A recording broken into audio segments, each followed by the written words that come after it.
Merci de l'opportunité que vous nous offrez. Après un titre comme celui-là, pour Coton Sport, un titre n'est jamais de trop. Parce que chaque fois, avant d'entamer une saison,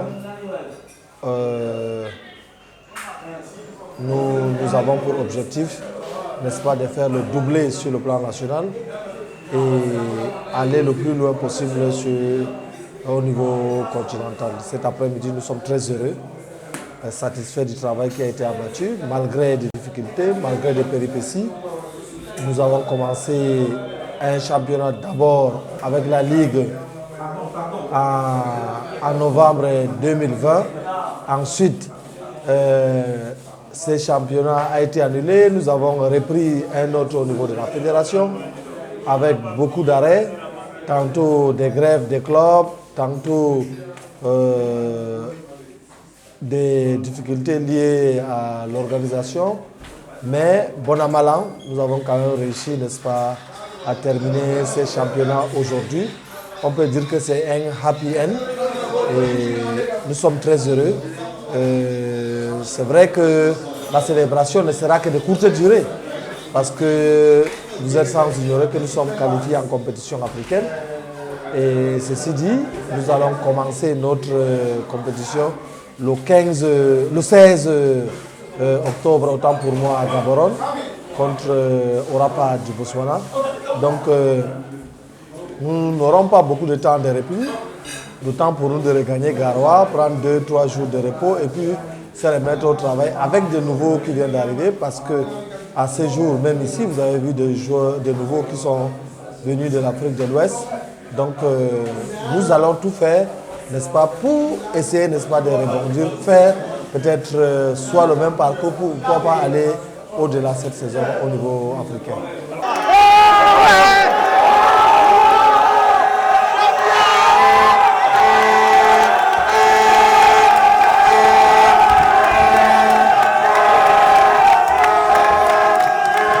Ça fait partie des aléas du football. Vous pouvez vous fixer des objectifs et après il y a des éléments que vous ne pouvez pas maîtriser qui peuvent intervenir.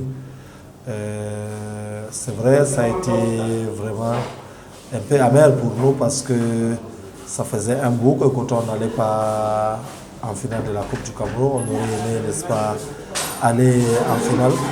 Mais aujourd'hui, nous ne pouvons pas cracher sur le titre que nous avons. En début de saison, on s'est fixé pour l'objectif d'aller le plus loin possible en compétition africaine. C'est ce que nous avons fait. Faire le doublé. Nous avons remporté le titre de champion. Maintenant, la Coupe, on a été éliminé en demi-finale. Ça n'a pas été ridicule. Mais nous allons continuer, n'est-ce pas, à travailler pour que, en une année, que nous ayons, n'est-ce pas, atteint tous ces objectifs fixés. Nous sommes en compétition africaine. Nous allons tout faire pour au moins, n'est-ce pas, à faire le même exploit que nous avons fait cette année, pourquoi pas aller en finale. Vous êtes sans ignorer que la saison 2019 était une saison très compliquée avec ses playoffs à 5 équipes. Nous avons fini à un point du leader face à un tournoi très complexe où nous avons été délocalisés, c'était de 2 poules, venir rester à Yaoundé, où nous avons passé plus de 40 jours à Yaoundé, ça nous a un peu épuisés. Et l'année dernière, il restait encore 6 journées, le championnat a été arrêté du fait du corona. Donc vous voyez que les 2 dernières années que nous avons perdu le titre, où nous avons été vice-champions, étaient un peu indépendants de notre volonté, il y avait des éléments exogènes qui étaient venu, n'est-ce pas, perturber notre objectif. Mais quand cela ne tient, nous pensons que chaque fois que le championnat est mieux organisé et chaque fois que toutes les équipes sont mises au même pied d'égalité avec égalité de chances, nous pensons avoir la meilleure équipe qui pourra, n'est-ce pas, d'une manière comme d'une autre, remporter les compétitions mises en place dans le pays. Moi, je ne dirais pas que Coton a perdu des joueurs. Coton a fait évoluer quelques joueurs. Nous avions au départ un effectif de 36 joueurs. Dans notre championnat, c'est 30 qui doivent jouer. C'est déjà d'abord un problème à gérer avec 6 joueurs qui n'ont pas eu à disputer le championnat. Et l'objectif du club, ce n'est pas de bloquer un enfant. même si c'est au début de la saison ou en pleine compétition, quand un joueur de Coton a une opportunité, n'est-ce pas, d'avoir quelque chose de plus grand ailleurs, Coton fera tout pour encadrer. Après Vendée, que vous avez vu des joueurs comme Dama, comme Goni, ils avaient eu une opportunité, on leur a laissé aller faire des tests en milieu de saison. Balian qui a marqué le pénalty aujourd'hui, on lui avait laissé, il était allé du côté de l'Asie faire des tests. Arena est parti, Banga est parti. Donc pour nous, ce n'est pas quelque chose de nouveau. C'est une équipe qui rôde, qui tourne. Quand les uns partent, ils donnent la chance à d'autres. Aujourd'hui, nous avons recruté 13 nouveaux joueurs qui viendront combler les départs. Donc je pense que ce n'est pas un problème. La vie est faite comme ça. Dans le football, c'est toujours dynamique. On ne va pas dire que nous prenons des joueurs que nous allons bloquer pendant 5-10 ans pour jouer chaque année avec les jeunes. Non. Tout ce qu'on fait, c'est de pouvoir, n'est-ce pas, avoir des jeunes sortis du centre de formation, mixés avec des joueurs aguerris venant d'autres équipes dans le pays ou à l'extérieur, pour, n'est-ce pas, avoir une équipe qui peut, n'est-ce pas, faire une bonne compétition. Il faut peut-être suivre, n'est-ce pas, l'actualité du club. L'année dernière, on en a recruté 19. Ouais. Ça ne nous a pas empêché, n'est-ce pas, d'atteindre 2 objectifs sur 3 que nous nous sommes fixés. L'année d'avant aussi. L'année d'avant. Donc, pour nous, un joueur qui vient à Coton Sport, on le dit dès la signature aux joueurs, Coton Sport doit être considéré comme un tremplin. Vous venez à Coton Sport pour permettre à Coton Sport d'atteindre son objectif et vous aussi, Coton Sport, vous permettre d'évoluer, aller de l'avant, intégrer les plus grands clubs, changer votre niveau de vie. C'est ça Coton Sport.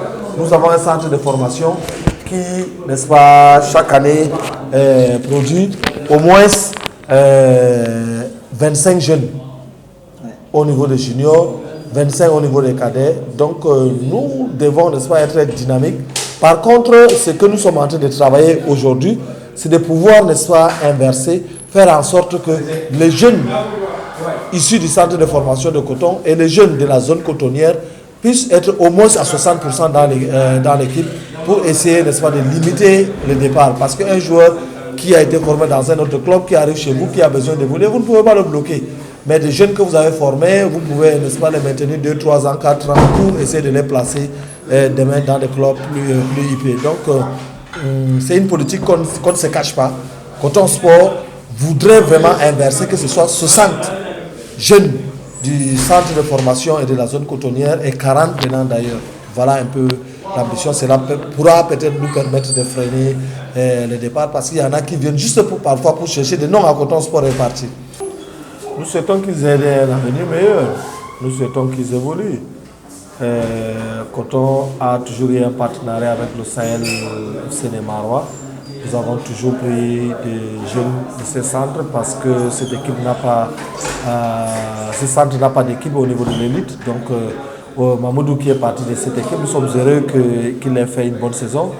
Félix Oukide qui a été formé à Coton Sport, qui a intégré le centre de Coton en partie de Poussin.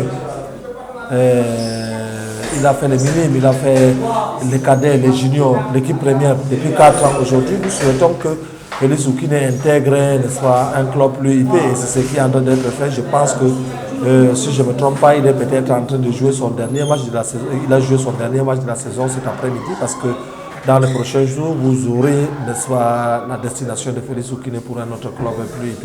Est-ce qu'il n'y a pas des indices par rapport à sa destination particulièrement? Une chose est sûre, c'est qu'il ne partira pas dans un club camerounais. Un indice en Europe, par exemple? C'est possible. Un pays? C'est possible. Il peut se retrouver soit au Maghreb, soit en Europe. Mais nous souhaitons qu'il aille en Europe. Il a des opportunités, il en a beaucoup et nous sommes en train d'explorer avec lui. Il n'y a que lui qui peut, n'est-ce pas, répondre de sa position. Parce il est quand même lié à voir par exemple. C'est un joueur qui a demandé une permission pour une durée préétablie. Il est allé, il a dépassé, n'est-ce pas, cette durée, il n'est jamais revenu. Donc, ce n'est que lui qui sait où il se retrouve aujourd'hui. Nous, on ne sait pas. Est-ce que le club envisage d'engager des poursuites par rapport à ce joueur qui est quand même sous contrat avec ça, c'est des trucs internes que je ne pourrais pas, n'est-ce pas, étaler au niveau du grand public. Mais Coton a son mode de gestion, Coton a son mode de fonctionnement. Voilà, tout sera fait en interne. Pour ce cas, peut-être je peux un peu m'étaler parce que C'est quelqu'un qui n'a pas été stable depuis 2 mois dans l'équipe et aujourd'hui, jusqu'à hier, il a été suspendu, il faut le dire. Ça, je le dis, c'est à haute voix. Il a été suspendu jusqu'à nouvel avis pour des comportements antisportifs, pour des comportements qui ne tiennent pas avec le mode de fonctionnement de l'équipe. Donc, il y aura des choses qui vont se faire naturellement. Alors, Aliou, oui ou non, Narcisse Lin reste-t-il un joueur de Coton Sport de Garoua à l'heure actuelle? Narcisse Lin est lié par un contrat. Il a signé un contrat de 2 ans, mais j'ai dit qu'il a été suspendu hier jusqu'à nouvel avis. Donc, pour des faits, n'est-ce pas, qui lui sont reprochés, que je ne veux pas étaler ici, mais il reste sous contrat jusqu'en 2022 avec le club. Coton Sport dispose de Agnès qui avait été recruté pour être premier gardien. C'est chemin faisant que Len est devenu a joué la compétition africaine. Donc vous avez vu ce que Agnès a fait. C'est un parcours très encourageant. Et nous avons l'international tchadien qui est là, qui est international U20, A' et A de l'équipe nationale du Tchad. Donc nous n'avons pas de problème à ce niveau. Nous avons le jeune Amada formé dans le centre, qui est un international U20 qui a été à la dernière CAN. Donc à ces postes, nous, on n'a pas de problème. Déjà, notre objectif, c'est toujours d'aller le plus loin possible en compétition CAF. Pourquoi pas, n'est-ce pas, viser le titre. Oui, nous, on vise le titre. Maintenant, nous souhaiterions qu'il y ait de l'énergie positive, tant au niveau de la presse, au niveau des supporters, au niveau du public sportif camerounais et au niveau des instances qui gèrent le football, pour que Coton Sport aille le plus loin possible en compétition africaine. Cela permettra au pays de regagner des places perdues sur le plan continental, parce qu'aujourd'hui, nous n'avons que 2 équipes. Quand on voit des pays comme la Tanzanie, l'Angola, la Zambie qui ont 4 équipes au niveau des compétitions africaines, ce n'est pas normal pour un pays comme le Cameroun, qui est 5 fois champion d'Afrique, de se retrouver seulement avec 2 équipes au même titre que le Gabon et les autres petits pays en football en Afrique. Je profiterai de votre antenne pour dire un grand merci au top management de l'entreprise, notamment le directeur général de l'assaut de Coton, M. Mamadou Bayero, qui est le président d'honneur du club, qui n'a cessé de mettre les moyens pour permettre à Coton Sport, n'est-ce pas, de survivre d'abord et puis d'atteindre les objectifs qui sont fixés. Parce que nul n'était, n'est-ce pas, son soutien. Cette année, nous avons été contraints à 4 fois de suite qu'il fallait louer des vols spéciaux, aller jouer des matchs. Il a fallu qu'il intervienne. Donc, toute l'équipe est reconnaissante, vous avez vu. C'est pourquoi il est ici aujourd'hui à Douala pour un séminaire. Du coup, pour partir du stade, nous sommes allés lui présenter le trophée dans son hôtel. Donc, au niveau, n'est-ce pas, du staff dirigeant, nous avons été soudés, nous avons travaillé toute la saison. Et nous sommes arrivés aujourd'hui à la fin avec un résultat satisfaisant. Je profiterai de l'occasion pour souhaiter, n'est-ce pas, un prompt rétablissement au directeur sportif de Coton Sport, M. Noumous, avec qui nous avons cheminé toute la saison, qui est en ce moment interné, qui ne se sent pas bien. Je lui souhaite bonne guérison. Et à tous les supporters avec qui nous avons travaillé toute la saison, je les demande de continuer à soutenir l'équipe. L'équipe, c'est pour eux. Tant qu'il n'y a pas de supporters, il n'y aura pas d'équipe. Tout ce que nous faisons, c'est pour donner, n'est-ce pas, du plaisir et du bonheur aux nombreux supporters du club. Et même des supporters qui n'ont pas travaillé avec nous, mais qui sont des sympathisants du club, qui aiment le club, qui se retrouvent un peu partout dans le pays. Des fils du Septentrion qui se mouillent, qui se reconnaissent dans cette équipe, qui ont un esprit revanchard, qui se sentent touchés quand Coton perd, qui se sentent à l'aise quand Coton gagne. Je continue à les demander, n'est-ce pas, de continuer à nous faire confiance, à soutenir cette équipe pour qu'elle continue à nous donner du bonheur.